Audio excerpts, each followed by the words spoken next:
ہیں کہ وہ پیشانی کے اوپر جو گٹا ہوتا ہے نا، یہ نشان جو پڑ جاتا ہے، یہ نماز کی علامت ہے. نہیں، نماز کی علامت وہ نہیں ہے. نماز کا اثر چہرے کے اوپر اگر ہے تب تو نماز ہے. نماز کا اثر اگر چہرے کے اوپر نہیں ہے تو نماز نہیں ہے. نماز کا اثر چہرے پر ہونا. سیماہم فی وجوہہم، وجہ ہمارے چہرہ، پیشانی نہیں. سیماہم فی وجوہہم من اثر السجود، سجدوں کے اثر سے ان کی چمک ان کے چہروں پر ہوتی. یہیں سے ایک نقطہ ملا. چہرہ اگر ادھر ادھر ہو جائے تو کیا لگاتے ہیں؟ عورتیں کریم وغیرہ لگاتی ہیں نا، طرح طرح کی کریم. اب تو ہے نا، طرح طرح کی کریم لگاتی ہیں. روح کا چہرہ اگر خوبصورت کرنا ہے تو اس کے لیے کون سی کریم کی ضرورت ہے؟ وہ بولو. نماز کی ضرورت ہے. روح کا بھی ایک چہرہ ہے کہ نہیں؟ خواب میں نکلتی ہے نا وہ روح. ہم ہی ہوتے ہیں نا خواب میں، وہ ہم ہوتے ہیں، وہ ہماری روح ہوتی ہے. اس کا بھی ایک چہرہ ہے. اس کا چہرہ خراب ہو جائے تو کون سی کریم لگاؤ گے؟ کریم بتایا گیا کون سی کریم لگانا. یہ دیکھو کیا کیا باتیں. اب وضاحت کرو تو عجیب پر. یہ جیسے پیاز ہوتے ہیں نا، پیاز، ایسی آیتیں ہیں قرآن حکیم کی. ایک پرت کھولو نا تو دوسری پرت نظر آتی ہے، دوسری پرت کھولو تو تیسری پرت معنی کی، تیسری کھولو تو چوتھی. پیاز کا چھلکا ہے وہ، گہرائی در گہرائی، ڈیپنس اینڈ ڈیپنس اینڈ ڈیپنس اینڈ ڈیپنس. اترتے چلے جاؤ. کہیں کی تو آدمی گم ہو جاتا ہے، کدھر گئے. اللہ اکبر. ایسی کتاب ہے وہ. سیماہم فی وجوہہم من اثر السجود. اچھا، ذالک مثلہم فی التوراۃ. یہ جو مثالیں بیان کی گئی تورات میں ہے سب. یہ ان کی مثالیں جو ہے ایگزامپل، یہ تورات میں ہے. کون؟ اللہ کے لیے دشمنی، اللہ کے لیے دوستی، اور اسی طریقے سے سجدے اور رکوع کے اندر ہمیشہ رہنا، دنیا میں اللہ کا فضل چاہنا، آخرت میں اس کی خوشنودی چاہنا. برابر. چہرے پر نمازوں کے اثرات ظاہر ہونا، روشن ہونا. یہ کہاں ہے؟ ذالک مثلہم فی التوراۃ. یہ مثال تورات میں ہے. اچھا، انجیل میں کون سی مثال ہے؟ آگے بتایا گیا ذالک مثلہم فی التوراۃ ومثلہم فی الانجیل کزرع. انجیل میں کون سی مثال دی گئی؟ ایک مثال. کیا ہے؟ کزرع، کھیتی کی طرح ہیں یہ. کون؟ صحابہ. اب بولو، ایک نقطہ لے کر جاؤ، شاید نہ ملے آپ کو. کہا گیا کھیتی. کھیتی میں آپ کیا لگاتے ہو؟ بولو. پودے لگاتے ہو یا پیڑ لگاتے ہو؟ یہ دو چیزیں رہتی ہیں نا، یا تو دھان گیہوں پودے رہتے ہیں، یا پیڑ لگاتے ہو چیکو کا، ناریل کا وغیرہ وغیرہ. بتاؤ پیڑ کا کام کیا ہوتا ہے؟ Rules of the tree in our lives. ہماری زندگیوں میں ٹریز کا کردار کیا ہوتا ہے وہ بولو آپ. ارے اتنا اہم کردار. آکسیجن چھوڑتے ہیں بھائی وہ، جس پر ہماری زندگی کی بقا ہے. آکسیجن سے ہم زندہ رہتے ہیں. یہ تو سائنس کا ایک معمولی طالب علم جانتا ہے. اور جس کو آکسیجن پر چڑھایا جاتا ہے نا، روز کتنا پیسہ خرچہ ہوتا ہے وہ پوچھ لو اس سے کتنا لگتا ہے. جو آکسیجن کے اوپر رہتا ہے، بولو اس سے، اسے پوچھو کتنا خرچہ لگتا ہے، جو فری میں ہمیں یہ ٹریز دے رہے ہیں، یہ درخت دے رہے ہیں. تو فرمایا گیا ہمارے صحابہ ٹریز کی طرح ہے. یہ روح کے لیے آکسیجن ہے.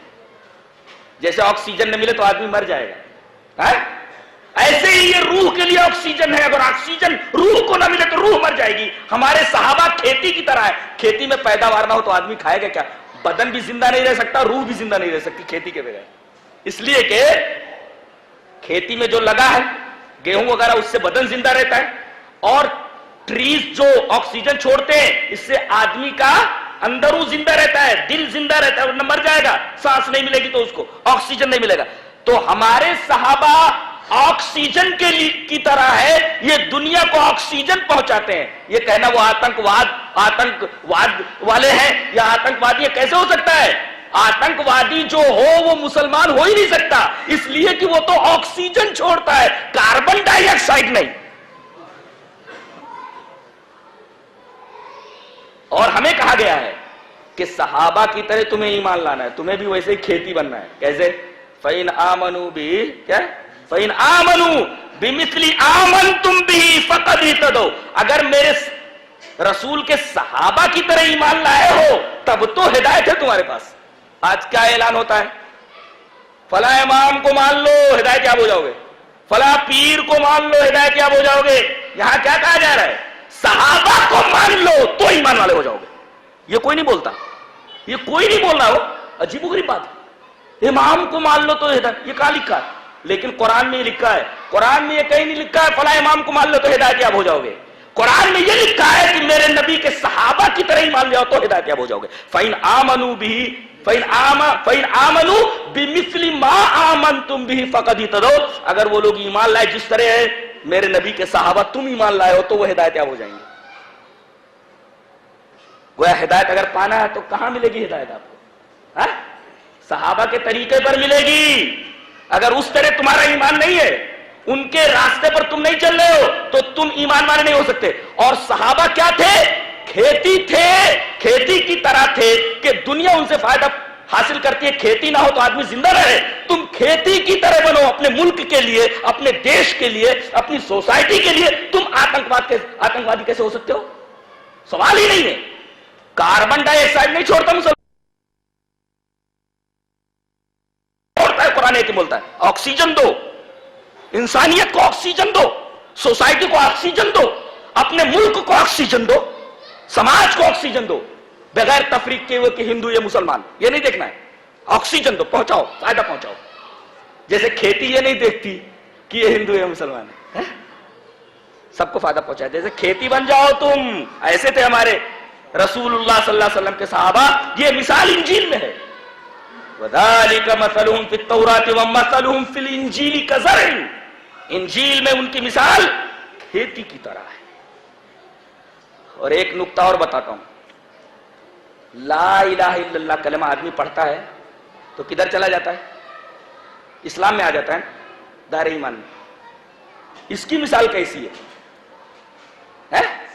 صحابہ کی مثال تو کھیتی کی، پیڑ کی۔ کلمہ طیبہ کی مثال کیا ہے؟ وہ بھی کھیتی کی طرح ہے، پیڑ کی طرح ہے۔ کہاں ہے وہ؟ الم تر کیف ضرب اللہ مثلا کلمۃ طیبۃ کشجرۃ طیبۃ، شجرہ مانی ٹری، ویری شجرہ مانی ٹری ہوتا ہے، کہیں بھی دیکھو۔ اللہ تعالیٰ نے کلمہ طیبہ کی مثال اس طرح دی ہے جیسے پاک درخت۔ پاک درخت کیسا ہوتا ہے؟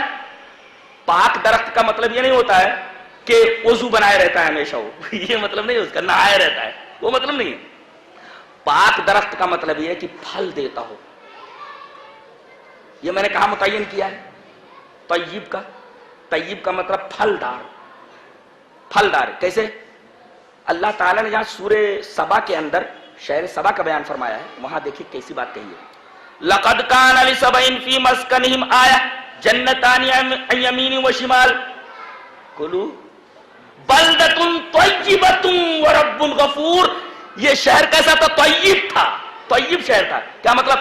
کہتے ہیں اس شہر کے دونوں طرف دور تک دو رویہ قطاروں میں باغات کا سلسلہ چلا گیا تھا، پھیلا ہوا۔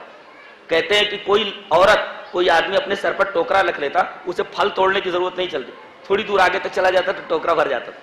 اتنی برکت۔ تو یہاں کہا گیا کھیتی کی طرح بنو، اسی طریقے سے پھلدار درخت کی طرح بنو۔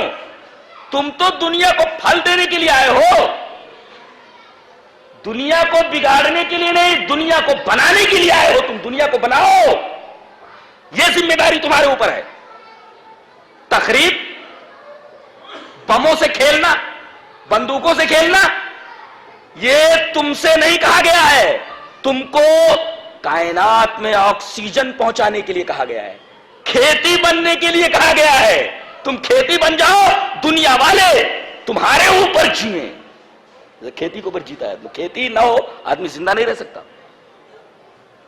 کلمہ طیبہ کی مثال بالکل اسی طریقے سے، کشجرۃ طیبہ، وہ بھی آکسیجن دیتا ہے روح کے لیے۔ اس کا مطلب جو کلمہ طیبہ نہ پڑھے روح اس کی بیمار ہو جاتی ہے، آکسیجن نہیں ملتا، گھٹن رہتی ہے اندر اندر، گھٹن رہتی ہے اس کو، آکسیجن ہی نہیں مل رہا اس کو۔ اب جس کو آکسیجن ملے کیسے ایسے کرتا، وہ دیکھو آکسیجن ٹیبل کے اوپر جو لٹائے رہتے ہیں نا، کیسے رہتے وہ اوپر۔ اس کا مطلب انسانیت کا سانس اوپر نیچے ہو رہا ہے کلمہ طیبہ نہ ہونے کی وجہ سے۔